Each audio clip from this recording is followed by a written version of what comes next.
Well, hello, my friend. Joshua Johnson speaking. It's good to be with you on this Thursday, March 31st. And here's some of what we're talking about tonight. And the bottom line is, if we want lower gas prices, we need to have a more oil supply right now. And we will detail the president's plan to do just that. But the midterm elections are only months away. Will it have the kind of economic and political impacts that he's hoping for? The U.S. is certainly feeling the economic impacts of Russia's war on Ukraine. The invasion is going into its 6th week. We are live in Lviv tonight. Also, Jared Kushner spoke to the January 6th committee today. What did he tell them? Since he was not granted executive privilege, the answer could be a lot. Plus, we now have a complete sequence of a human genetic code. This could set the stage for new findings about our evolution and more. And you've told us some very powerful stories about how the opioid crisis has affected you. We'll share some of them and look into a form of harm reduction that is struggling to take root.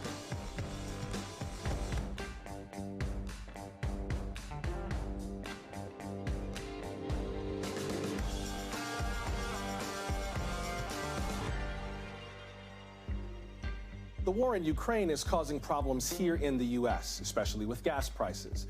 Well, today, President Biden announced a plan to do something about it.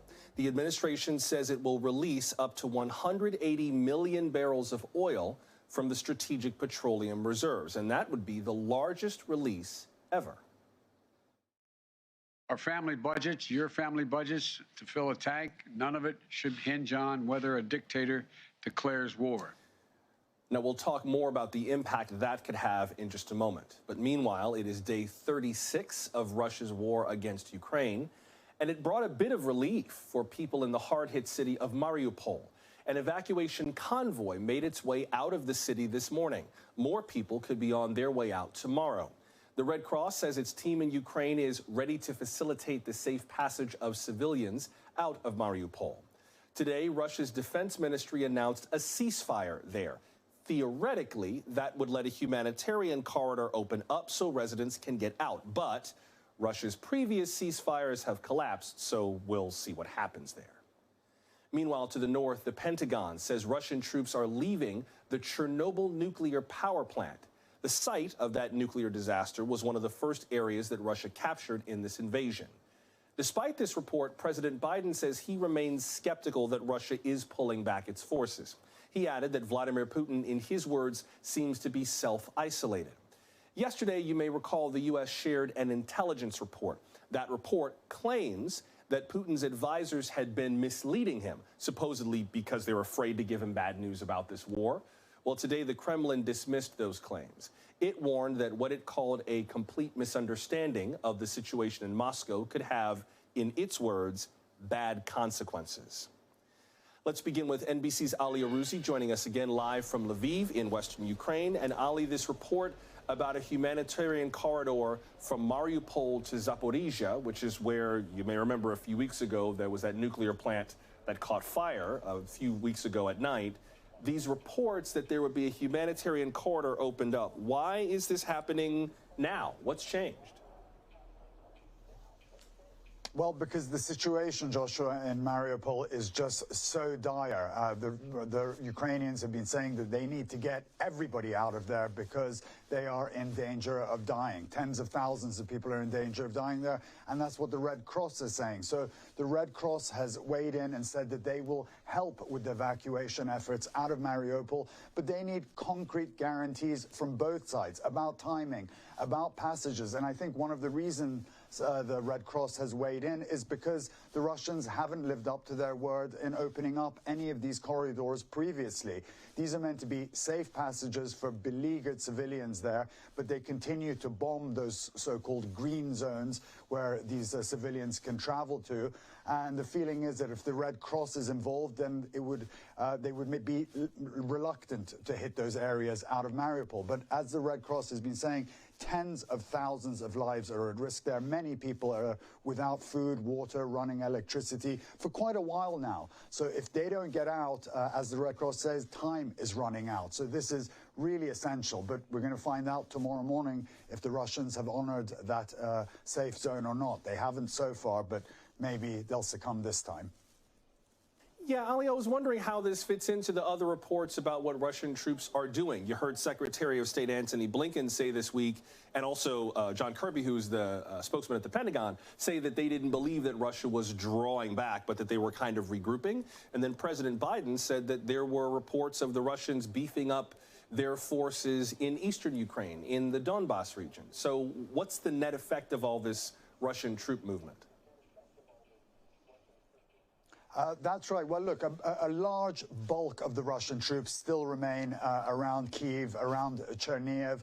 But Zelensky was also saying today that he's seen some movement of those troops from Kyiv going towards the Donbas region, which supports everything else we've been hearing. We've also heard from the Pentagon that there's about 1,000 foreign fighters that are in the Donbas region supporting the Russian troops. So it looks like there is going to be some sort of a big offensive in the Donbas region. And of course, there are separatists there that are aligned with Moscow. And for weeks now, they've been saying that they are going to focus their attention on Donbas to take that area. So it looks like that area is going to come in for some pretty heavy fighting and shelling like we've seen in the other parts of the city and other cities. But Zelensky, again, has said that they are going to fight for every inch of territory there, and they're not going to give any of that up.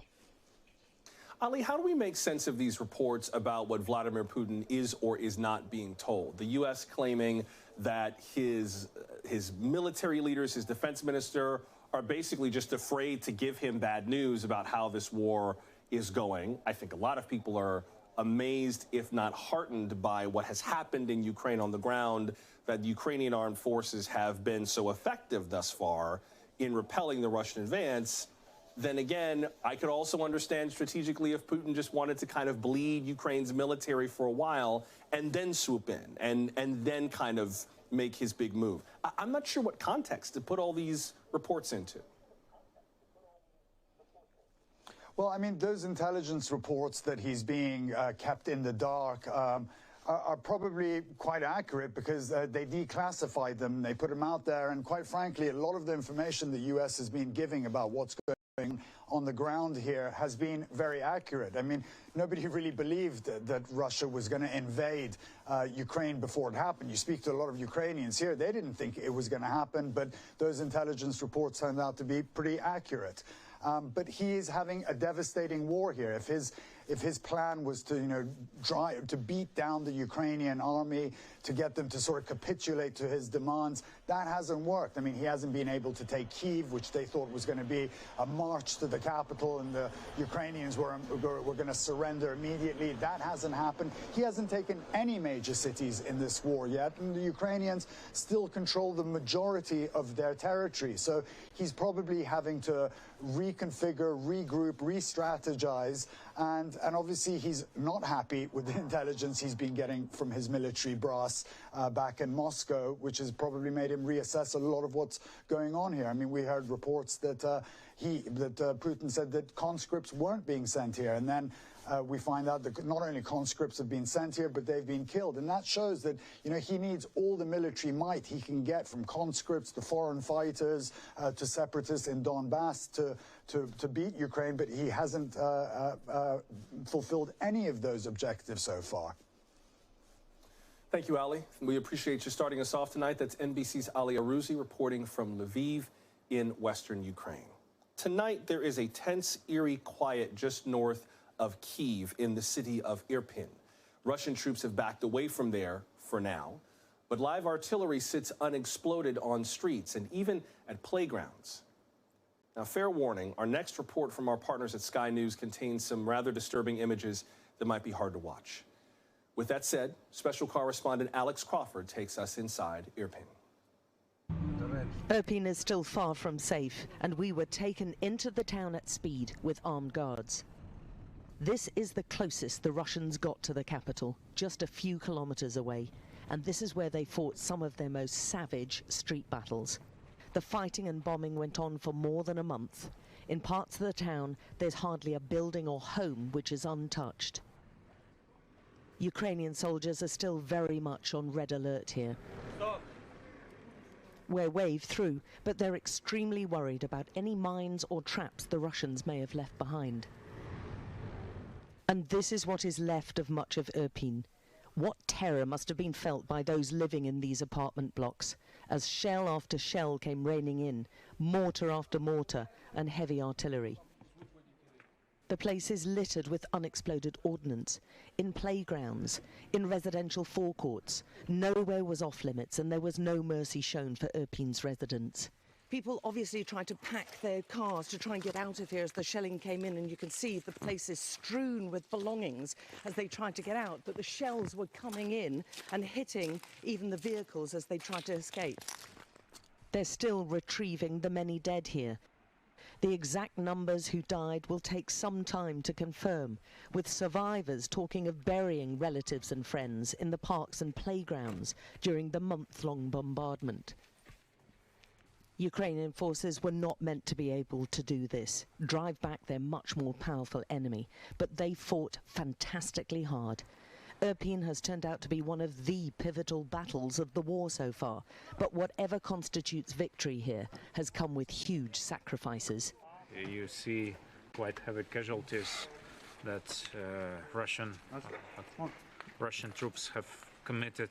You see the facts of atrocities, usage of prohibited weaponry against of civilian population, and our national police is documenting and collecting every piece of evidence to bring them to justice.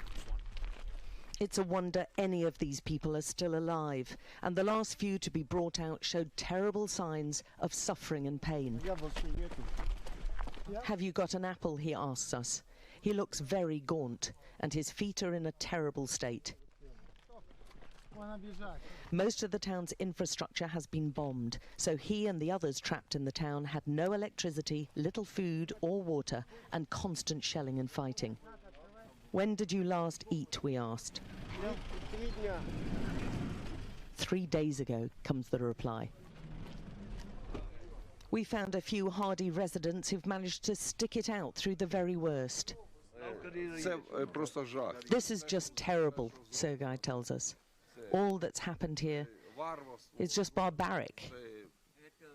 It's the work of a human who's very sick in the head. This small group have got through their worst ordeal by sticking together. Ukrainian solidarity. It must have been absolutely incredibly terrifying to have stayed here. She tells us rockets were exploding all above them. Do you feel safe now?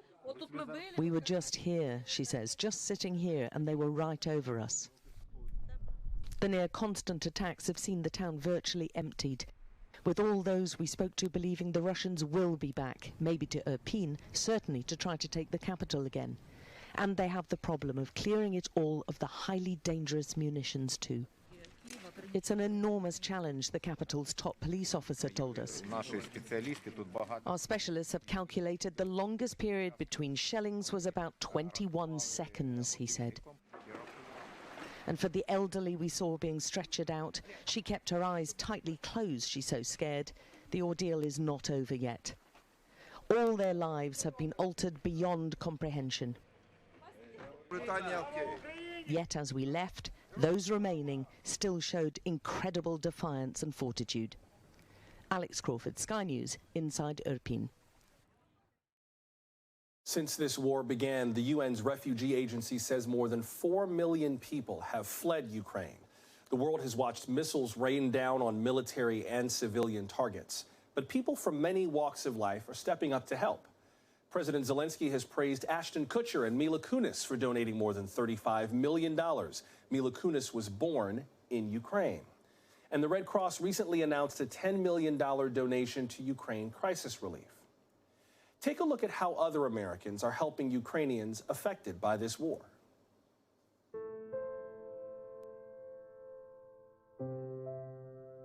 The vast majority of the meals are hot meals. We need to understand sandwiches are the best meal ready to eat, especially when we are feeding in bus stations, in train stations where people, they have to leave within seconds. What those meals mean, especially in a cold night with 10 Celsius degrees, minus 10 Celsius degrees, a hot bowl of soup, in a way was love, was life, was we are going to be next to you until you are able to go back, hopefully safe back home once the peace is achieved.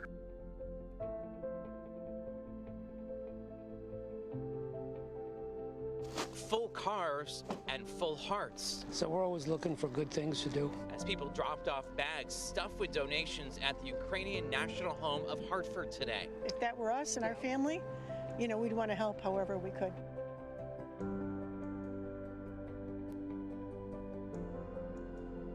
Now, when you donate, you're doing more than just replenishing the blood supply for San Diego County. When checking in for an appointment, donors can use the code UKRN to indicate they want their blood donation to be matched with a $5 donation from UNICEF and San Diego Blood Bank that will go directly to the people of Ukraine.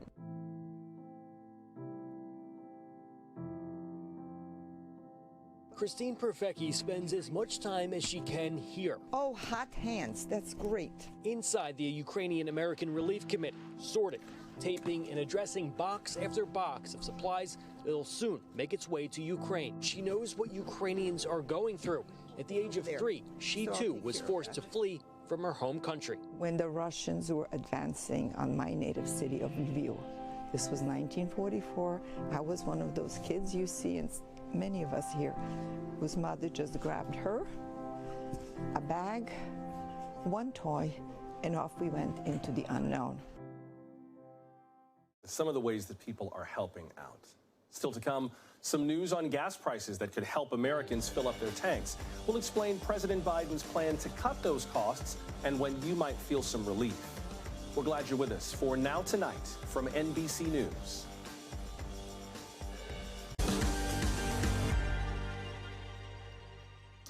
Inflation these days is hard enough on our wallets, and that's before you fill up your tank. AAA says a gallon of gas averages $4.23. That is up 62 cents in 1 month. Well, today, President Biden announced part of his plan to help with that.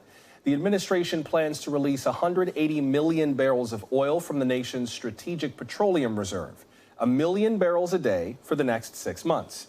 The White House calls this move unprecedented. The president is blaming these rising gas prices on Russia's invasion. He says U.S. oil companies are making their biggest profits in years. They have a choice. One, they can put those profits to productive use by producing more oils, restarting idle wells, or producing on the sites they already are leasing. Giving the American people a break by passing some of the savings on to their customers and lowering the price at the pump. Or they can, as some of them are doing, exploit the situation, sit back, ship those profits to the investors, and while American families struggle to make ends meet. Now, it's worth noting, though, our latest NBC News poll shows many Americans disagree with that somewhat. 38% say they blame the president for this inflation, not Vladimir Putin or energy companies. Joining us now is Denton Chinquagrana, Chief Oil Analyst at the Oil Price Information Service. Mr. Chinquagrana, welcome. Hey, Joshua, how are you tonight? I'm good. I would feel better if I understood what the hell a barrel of oil is. Like, I do not understand the conversion scale between 1 barrel of oil and the thing that I put in my gas tank. Can you help me understand that, like, how many gallons of gas are in a barrel of oil? Like, what's the right lens that we should be looking at this through when we hear the president talk about releasing barrels of oil?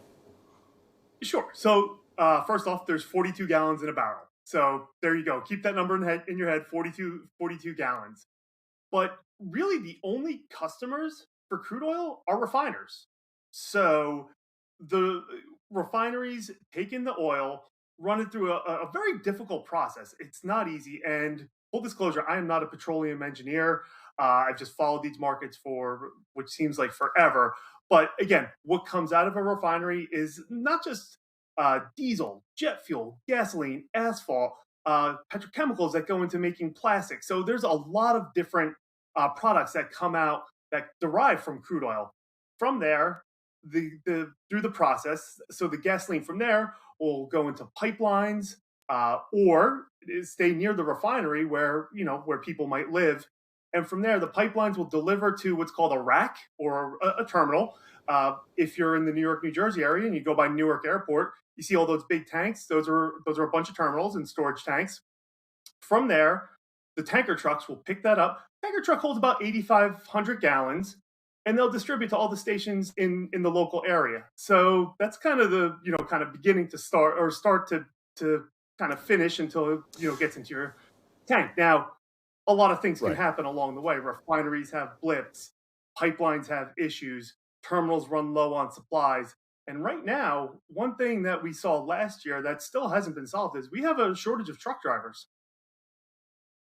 Right, right. So with all of those factors that are involved, and that is helpful, that a barrel of oil does not equal or will become 42 gallons of gasoline. That's 42 gallons of oil that can be made into all kinds of things, including gasoline. The president mentioned that this is coming from the strategic petroleum reserves. Does that make a difference that it's coming from there, or is it basically the same as it coming from anywhere else? It just happens to be coming from those reserves. Right. Well, again, no two crude oils are created the same or created equal, if you will. There's a lot of different qualities of crude oil. You have light, you have light sweet, you have heavy sour. Refineries in the United States have invested really billions of dollars earlier these decades and earlier in the century to take advantage of some of the cheaper, heavier, sour crudes that are produced in places like Venezuela, in the Middle East, in Russia. So they've been able to take in some of that heavy crude. Oh, yeah. And the biggest one is Canada. Obviously, we import quite a bit of crude oil from Canada because there's a quality match that refiners are looking for.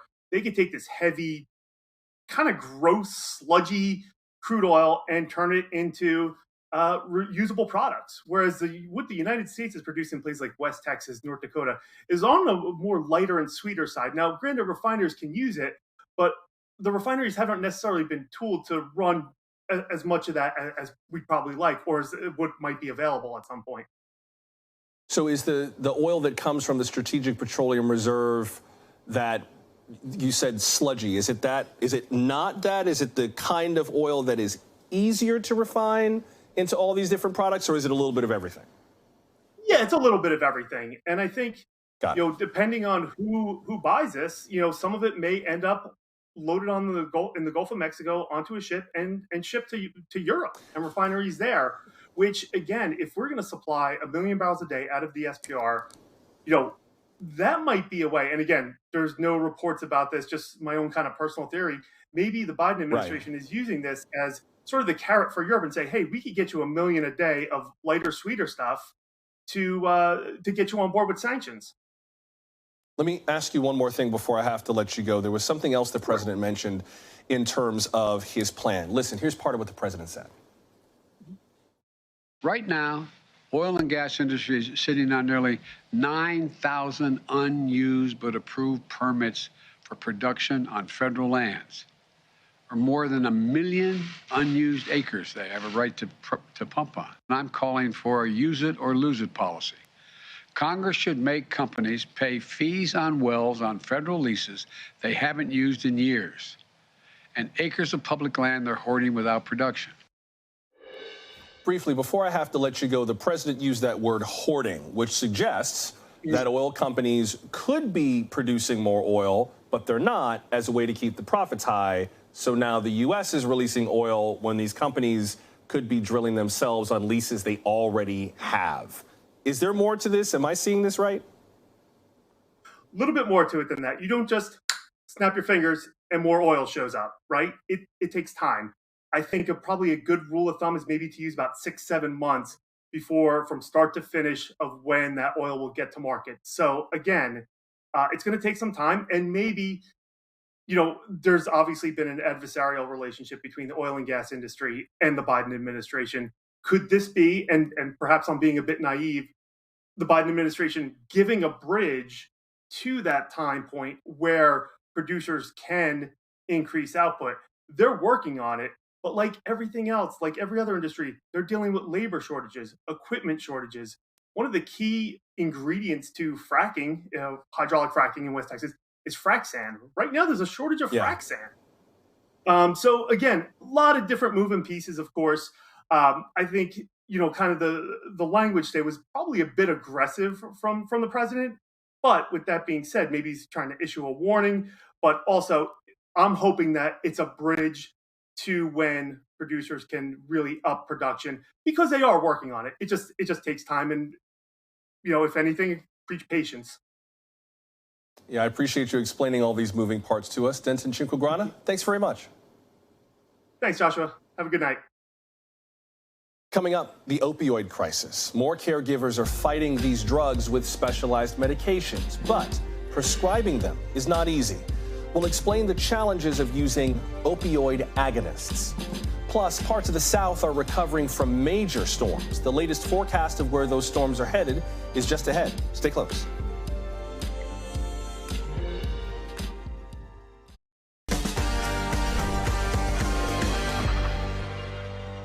The opioid epidemic came up last month during President Biden's State of the Union address. He called it one of his priorities.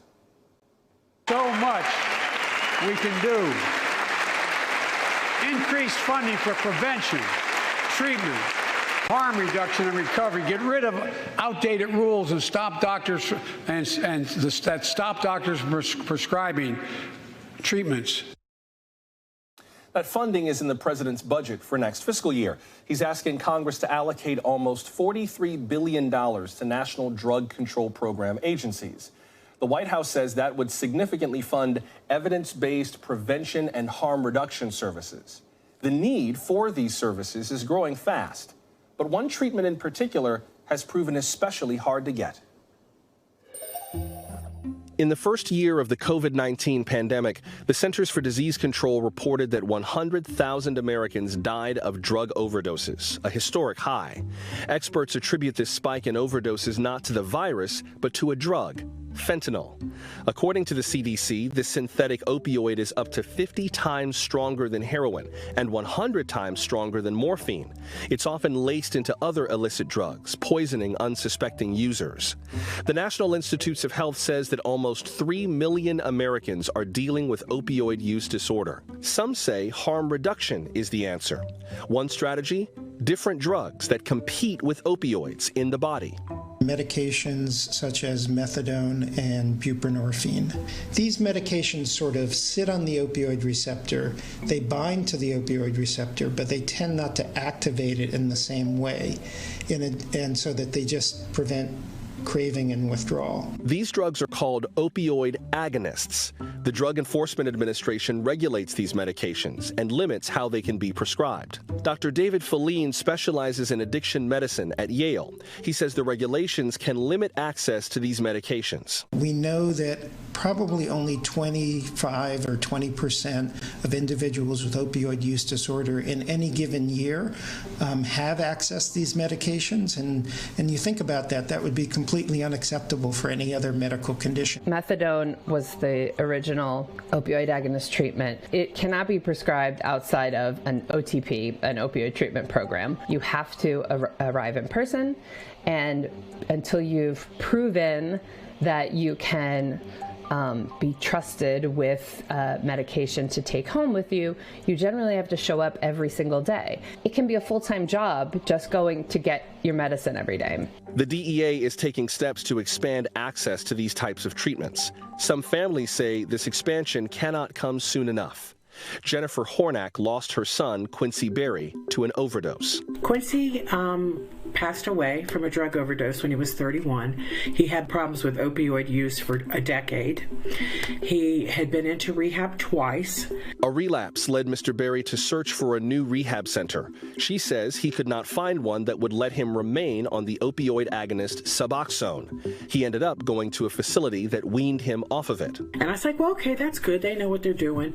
Well, he got discharged and he was dead within 27 days. He had overdosed because he was opioid naive. He had been off of, opioids except for the Suboxone, and then they had weaned him off of that. And he had multiple things in his toxicology from his autopsy. Not everyone can afford these types of treatments. According to the National Institute on Drug Abuse, opioid treatment can average almost $130 a week and around $6,000 a year. West Virginia has been hit hard by the opioid epidemic. Martin Njoku is a pharmacist there. He says the DEA paid him a surprise visit back in 2018. It issued an immediate suspension order for his business and took away his registration to dispense controlled substances. Court documents showed that the pharmacy was registered with the DEA to handle controlled substances. Mr. Njoku says when he fought the case, the judge ruled in his favor. NBC News has reached out to the DEA for comment. Martin Njoku says the agency's enforcement gave his pharmacy a devastatingly bad reputation. We have so many pharmacists, who will not dispense Subutex or Suboxone because of the DEA. You are pushing us away from giving people or taking care of people who need the Subutex or Suboxone, to stay alive. Back in 2020, almost 60 million Americans had used illicit drugs the year before. That's according to the Substance Abuse and Mental Health Services Administration.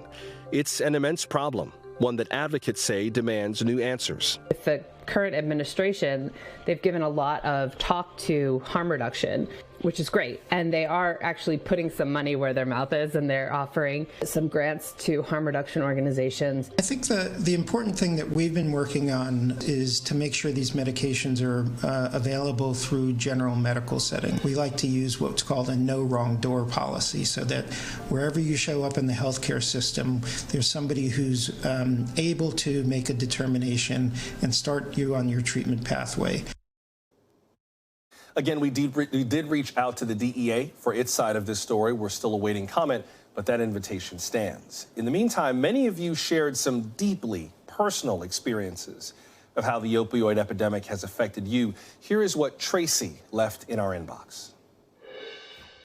I lost my only child, my son, to a heroin fentanyl overdose. The opioid addiction in our country has just ran rampant right along with COVID.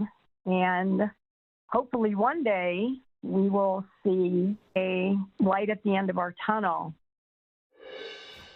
From your lips to God's ears, Tracy, I'm so sorry for what you've lost. Thank you for sharing that with us. Sarah emailed, I was a pharmacy technician when I got caught up back in 2008. Life while sick on opiates was very hard. The fear of the sickness always in your mind.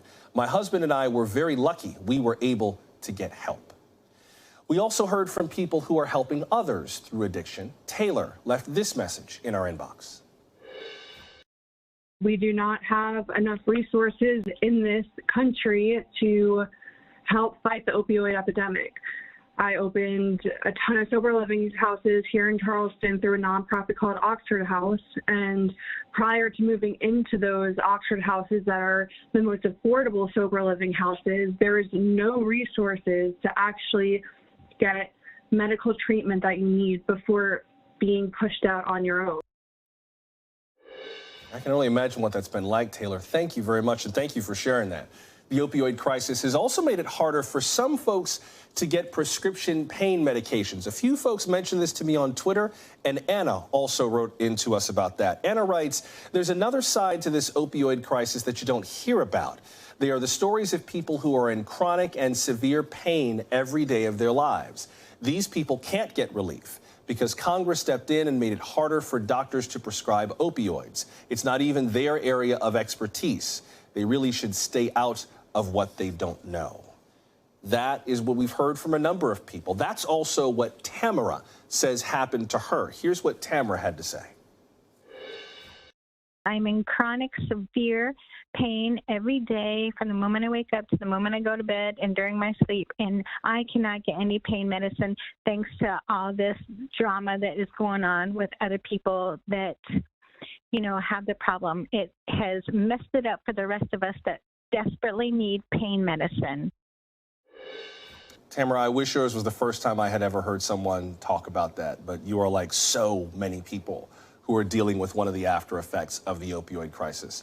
I'm real sorry, Tamara, for what you're dealing with, but I really appreciate you sharing your story. Thanks to everyone who shared their stories with us. And by the way, if you or someone you know is struggling with addiction, there is an array of resources, including the Substance Abuse and Mental Health Services Helpline. It's confidential, free, available 24/7.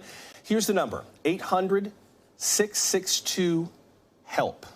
That's 800-662-4673. 4357. We'll get to today's other stories in a moment, including some very severe weather in the southern U.S. We've got the forecast on where these storms are headed and how long they will last. And a lot of recent state laws lately have targeted transgender people. We'll take stock of the pushback and the progress on this International Transgender Day of Visibility before we go.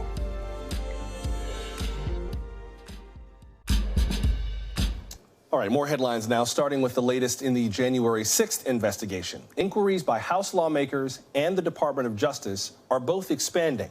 Today, Jared Kushner became the highest-ranking member of the Trump administration to appear before the January 6th House committee. The voluntary interview started virtually at 10 this morning, lasted more than 6 hours. A source in the room tells us Mr. Kushner was cooperative and had a lot to say. He's the first Trump family member to be interviewed. Meanwhile, federal prosecutors are reportedly widening their investigations into the rally before the insurrection. According to the New York Times and the Washington Post, subpoenas have been issued in that part of the investigation. Joining us now is Ryan Barber, justice correspondent for Insider. Mr. Barber, welcome. Thanks for having me. I appreciate it. What, if anything, do we know about the Jared Kushner conversation? The expectations for it, anything that was learned? What do we know? So not a lot has come out quite yet. I mean, as you said, he was there for a long time today. 6 hours is not a short interview by any means. And I think that's in large part because of so much mystery that lingers around Jared Kushner to this day. He was one of Trump's closest advisors throughout his administration. But there's been a lot of reporting that in the aftermath of the election, Jared Kushner really went into kind of self-preservation mode and really wasn't as active or present a figure at the White House as he had been previously. So he wasn't a visible figure on the day of January 6th.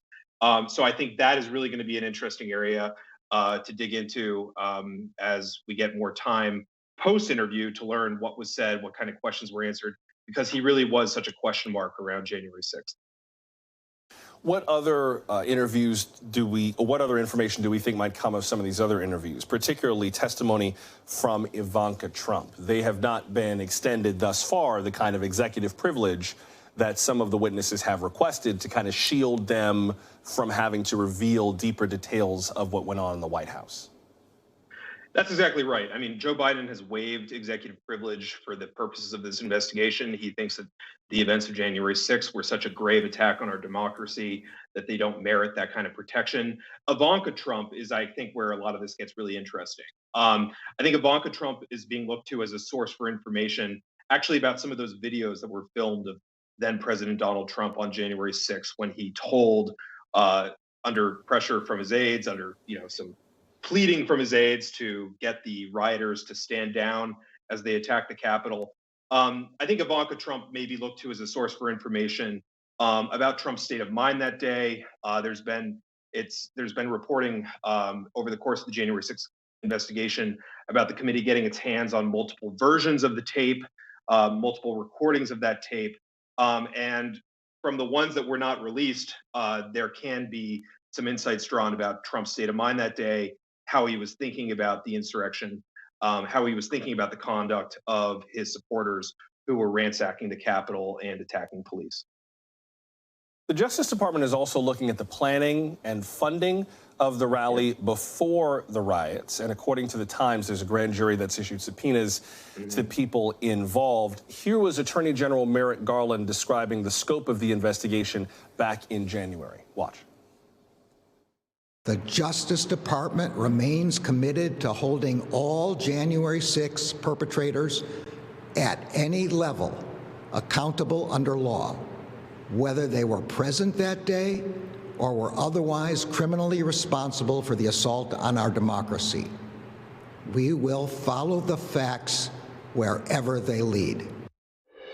So that was the Attorney General in January. What's our sense of who they might be looking at and what they might be looking for?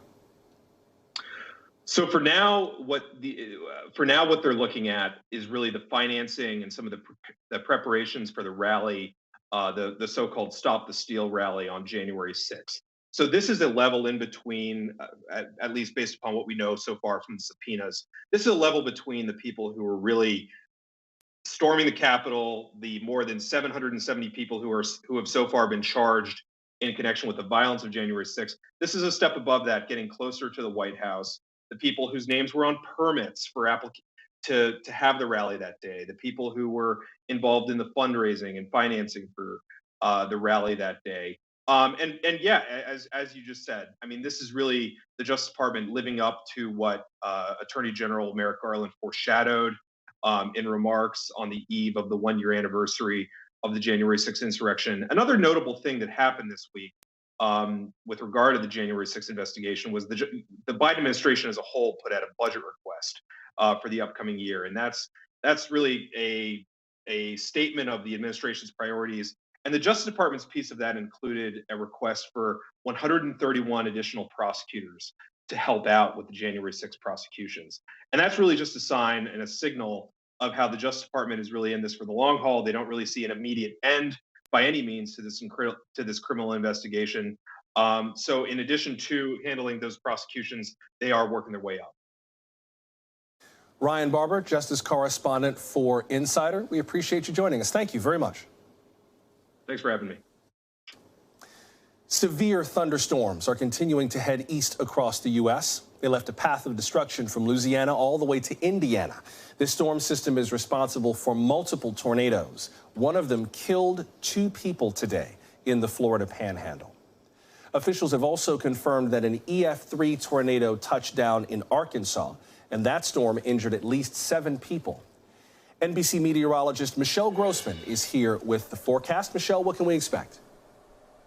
Good morning, good afternoon, good evening, Joshua. I've been working all day long, but yeah, we are looking at severe weather still. We're continuing to watch it, and we're going to continue to watch it tonight. We've been tracking severe weather for 36 hours, and you can see even on the map behind me, we have watches and warnings all up and down the East Coast. Let's go into this map here. I'll tell you what's happening now, and then we'll sort of look towards the future and when it's going to be out of here. But as we zoom in a little closer here on radar, you can see some yellow, you can see some pink lines. Those are our watch boxes. We also have some warnings too, but we have some heavy rain, we have lightning, and we have some damaging winds moving through. So I took off some layers here so we can see closer into it. Where you see those smaller boxes, that's your severe thunderstorm warnings. So we're seeing them in the interior Northeast, we're seeing them in parts of the Mid-Atlantic as well. Then you see those larger boxes, your severe thunderstorm watch, that is in your yellow. So we have one until midnight. That's through Philadelphia. We'll probably add on as we go throughout time here. The one further to the west until 10 o'clock. But looking down to the south and parts of North Carolina, we are looking at a tornado watch. That is in the pink until 10 p.m.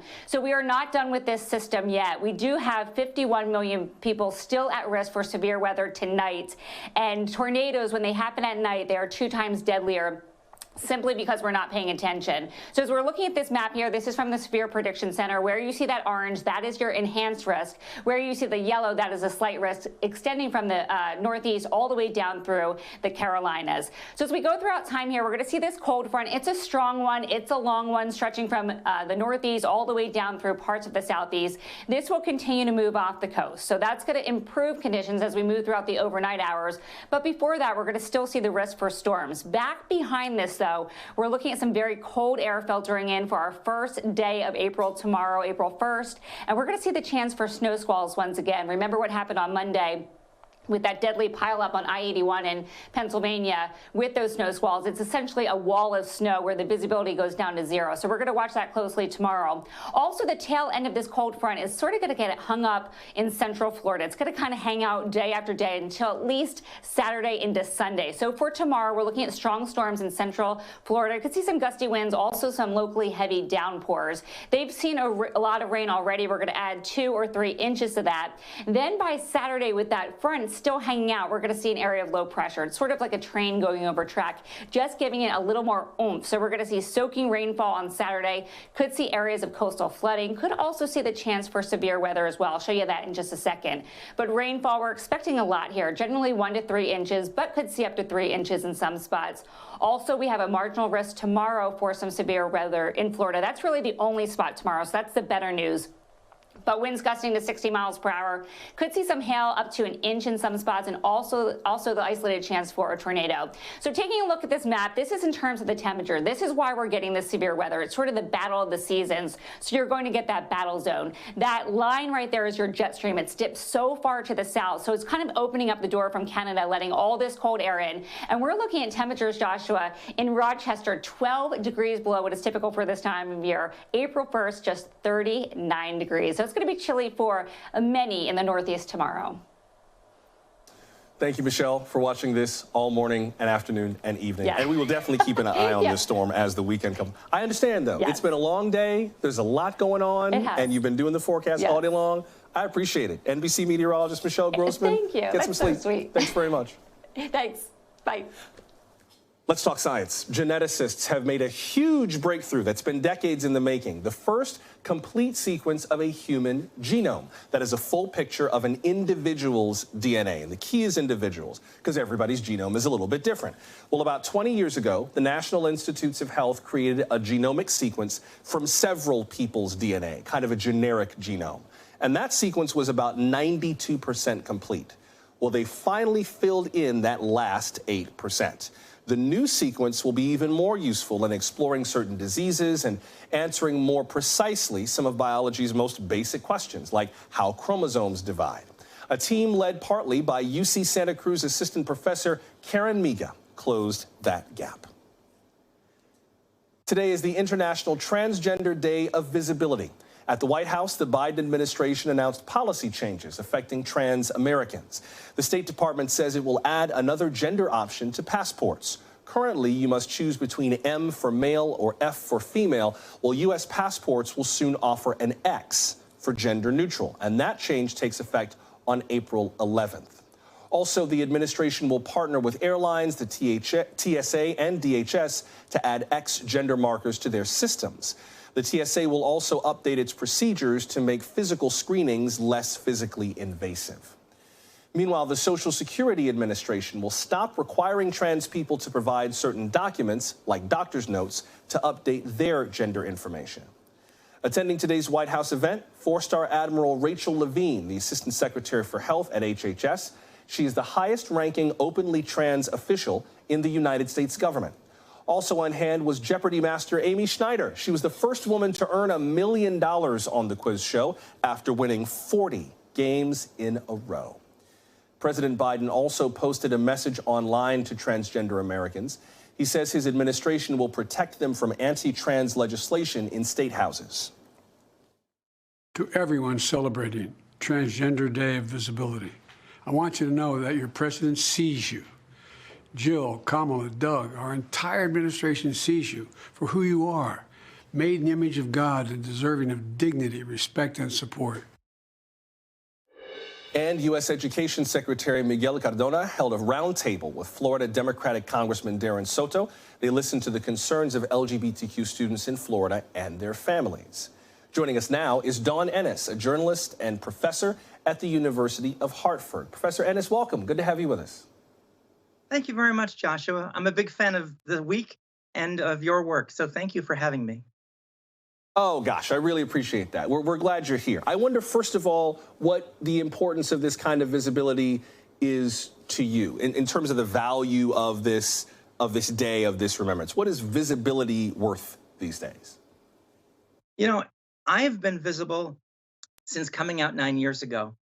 I didn't want to be so visible. I was just trying to be a woman living my life. Unfortunately, tabloid media 9 years ago had a different perspective on me, and they made me some kind of freak show, putting my picture before and after on the front page of the New York Post and reporters hiding in bushes. We've come a long way since then. To have our president take the moment to say he sees us, what a change it's been since the previous administration. And it was even, very important that President Obama included us in one of the State of the Unions. That's the first time that's ever happened. So being visible doesn't mean that I'm trying to do anything different other than live my life, try to do what I do, and doing it while trans. I'm sorry, wait, you said they were like hiding out in bushes, putting your face in the New York Post. What bank did you rob that they felt the need to put you on blast like that? Like, what did you make of that? what I made of it is that people felt that I was the freak of the week.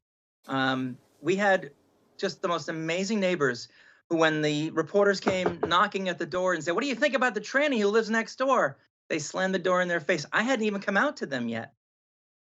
I was the first transgender journalist in TV network news, so I guess that's part of why I did it, why they did it, I mean, I was just trying to be myself. But again, we didn't have Caitlyn Jenner or many other trans people who were in the media at that point. Laverne Cox was still a new thing. Chaz Bona was still a new thing. So in 9 years, I think we've come away. Look at Amy, for God's sakes. What an amazing woman. I've had the privilege of interviewing her twice. And my note to the Washington Post, I just tweeted it. She's not the first transgender champion. She's the first woman champion. Let's just make that clear. She's a woman, happens to be trans. Yeah. Let me ask you, in terms of the nature of visibility today, you mentioned Caitlyn Jenner. Today, Fox News announced that Caitlyn Jenner would become a Fox News contributor. I believe she's scheduled to be on Sean Hannity's program tonight. You mentioned Laverne Cox. We've had MJ Rodriguez from Pose, who won an award for that role. Elliot Page, now on the Umbrella Academy on Netflix. They have announced that in the next season of the series, that Elliot Page's character will come out as trans in the Umbrella Academy. What do you think is the net effect of all this visibility? I know some people who are very proud, for instance, of the MJ Rodriguez's and the Elliot Pages, but when it comes to visibility, I think some people wish that Caitlyn Jenner was not quite so visible as she is. But what do you make of the net effect of all of this? It's visible is one thing, audible is another. I wish she would just shut up, to be honest.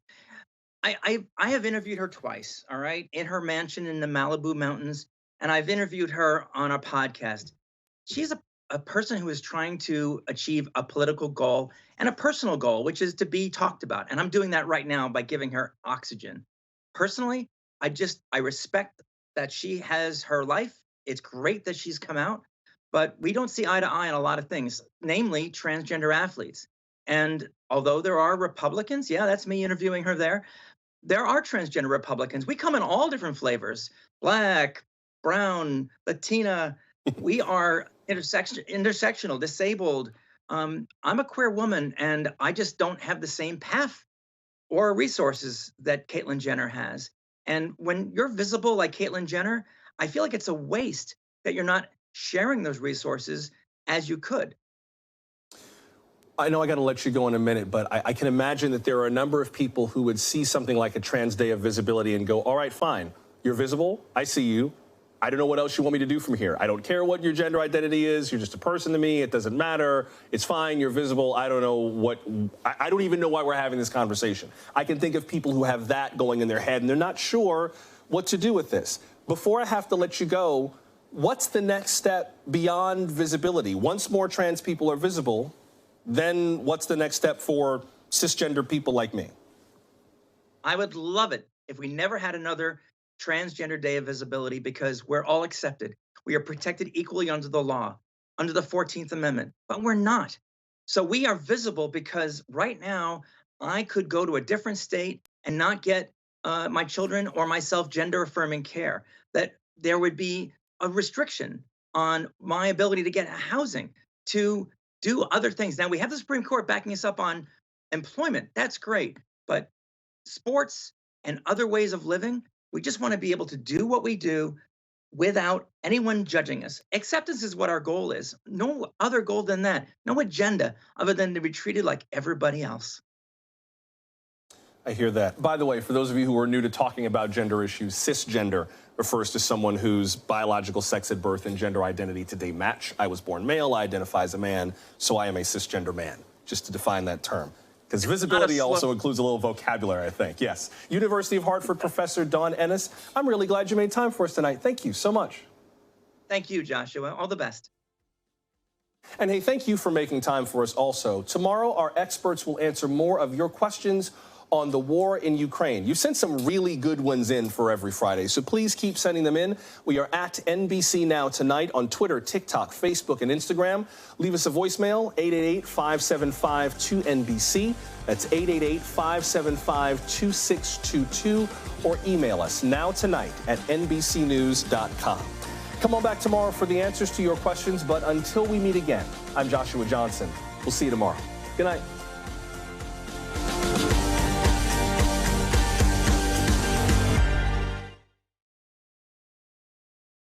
Thanks for watching our YouTube channel. Follow today's top stories and breaking news by downloading the NBC News app.